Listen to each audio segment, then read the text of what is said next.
बोलिए। Hello friends, और आप लोग कैसे हैं।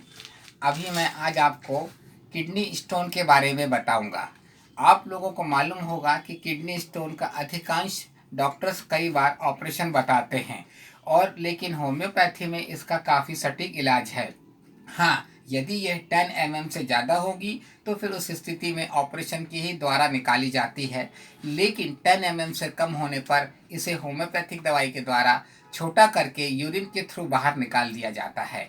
फ्रेंड्स, किडनी में स्टोन होने का सबसे बड़ा पहला कारण होता है कैल्शियम का अत्यधिक मात्रा में सेवन करना। कई बार हमारे मित्र लोग बहुत ज़्यादा कैल्शियम आवश्यकता से अधिक ले लेते हैं और उनके माध्यम से भी पथरी यानी स्टोन बन जाते हैं। दूसरा है पानी की कमी। शरीर में अगर जितनी आवश्यक पानी है उससे कम हो जाता है तो उस परिस्थिति में भी वहाँ पर किडनी में स्टोन की तैयार हो जाते हैं, और जिससे कि किडनी स्टोन कहा जाता है।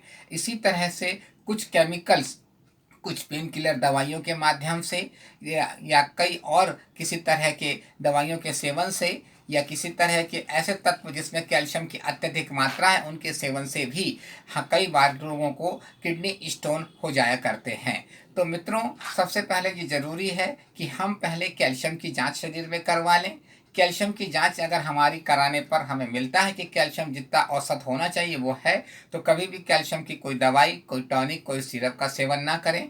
पानी एक औसत आयु के एडल्ट व्यक्ति को कम से कम प्रतिदिन 10 से 12 गिलास, और ठंड के दिनों में 5 से 6 गिलास पीना अनिवार्य है। इसके अलावा उनको ये ध्यान रखना चाहिए कि कोई भी दवाई बिना चिकित्सक परामर्श के, चाहे किसी भी चिकित्सा पद्धति की क्यों ना हो, उसका सेवन नहीं करना है। ऐसी परिस्थिति में यदि बच के रहते हैं तो निश्चित रूप से किडनी स्टोन नहीं होते। किडनी स्टोन में सबसे बड़ी एक बात होती है कि यदि ये दोनों तरफ होते हैं तो कमर के हिस्से में दोनों तरफ किडनी स्टोन का दर्द होता है, और यदि कभी वो एक साइड में होते हैं, दाएं या बाएं, तो उस परिस्थिति में जिस साइड किडनी में स्टोन होता है उस साइड दर्द होता है। यदि ये स्टोन किडनी से नीचे उतर कर यूरेटर में आ जाता है तो फिर ये पेट के निचले साइड में भी दर्द को पैदा करता है। दर्द कई बार हल्का होता है और कई बार बहुत असहनीय हो जाता है। अगर ये स्टोन धीरे धीरे खिसक कर यूरेटर में और ब्लैडर की तरफ आ जाता है तो कई बार यूरिन में रुकावट डालता है, या ब्लड भी यूरिन के माध्यम से निकलने लगता है। उस स्थिति में बहुत ज़्यादा पानी पीना चाहिए। अब आवश्यकता ये होती है कि होम्योपैथी के द्वारा भी जब ये औषधियों के माध्यम से निकाला जाता है तो एक बहुत ही प्रमुख औषधि है ये बर्बेरिस वल्गेरिस क्यू। इस औषधि का सेवन करने का तरीका ये है कि आधा कप सादे पानी में 15 से 20 बूंद दवा प्रतिदिन दिन में 3 बार लें। सुबह चाय नाश्ते के पहले, दोपहर के लंच के पहले और रात के डिनर के पहले। इसके अलावा अन्य दूसरी दवाइयाँ भी लक्षणों के आधार पर चयनित करके रोगी को दी जाती है, क्योंकि होम्योपैथी में लक्षणों के आधार पर औषधियों का और औषधि की मात्रा और खुराक का चयन किया जाता है। अतः हमें इस औषधि के अलावा रोगी के लक्षणों के आधार पर औषधि देना पड़ती है।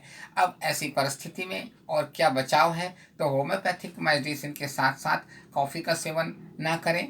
बीजे वाली चीज़ें जैसे टमाटर, भटा, भिंडी, बरबटी, सेम, पालक इत्यादि का सेवन भी तब तक नहीं करना जब तक कि किडनी स्टोन पूरे तरह से शरीर से निकल नहीं जाए। अब उस औषधि का सेवन जो लगातार किया जाता है वो और किडनी स्टोन की साइज के आधार पर किया जाता है, कितने महीने तक औषधि लेना है। उसके उपरांत फिर एक बार सोनोग्राफी की जाती है, और सोनोग्राफी के आधार पर ये निर्णय लिया जाता है कि आगे औषधियों का सेवन करना है या नहीं। यदि स्टोन नहीं है तो उस परिस्थिति में निश्चित रूप से फिर आगे सेवन नहीं करना पड़ता।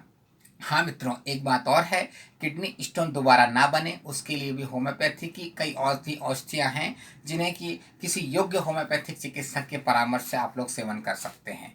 फ्रेंड्स, आप मेरे चैनल को लाइक करें, सब्सक्राइब करें, और लाइक करें, सब्सक्राइब करें। धन्यवाद।